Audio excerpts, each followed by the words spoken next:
сол жерім болмады кішкене сабыр сақтап барып бір екі рет ұрған кезде жақындап құлайтын еді уже құлап тұрған адам еді ғой. Қуат, екінші раундта сенен енді халық қайта нокаут күтті, бірақ сенде бір аяушылық сезім болған сияқты ма қарсыласқа деген? Болды.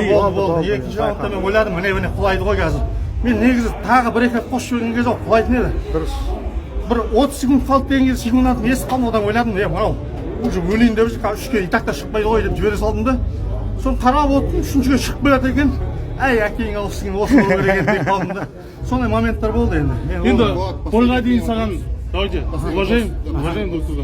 Бойға дейін саған Зелимхан өте көп әңгіме айтты. Солардың бір ақысын қайтара алдым деп ойлайсың ба өз туған жеріңде?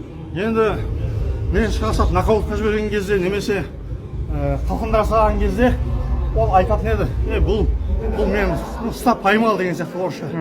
3 раунд сабадым, саудасын тартқан сияқтымын. Жалпы енді хардкорға сен 4-5 бойға дейін келісімшартқа отырдың. Басқа еліміздегі лигаларда выступать етесің ба? Енді айтып тұрмын ғой, қызық предложение болса, мен енді бұл хардкордан көп выгодный предложение ешкім жасамайтын шығар, бірақ көреміз енді. Елде де әрине өнер көрсетуге тырысамын. Қытайдың визасы кіріп жатқанына қалай қарайсың? Бір сұрақ, Қытайдың визасы кіріп жатқанына. Қытайдың визасы? Оны енді жаңа депутаттар сайланды ғой.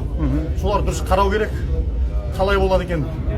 Плюс жағын, минус жағын бәрін зерттеп, соны қолға алған дұрыс сияқты. Негізі қай халыққа болса да егін еркін елге кіргізу болмайды, бірақ оның пайдасы келіп жатса елімізге, оны дұрыс қарастыру керек. Зиянында, пайдасында қарастырып өте бір дұрыстап қарайтын нәрсе деп есептеймін өзім.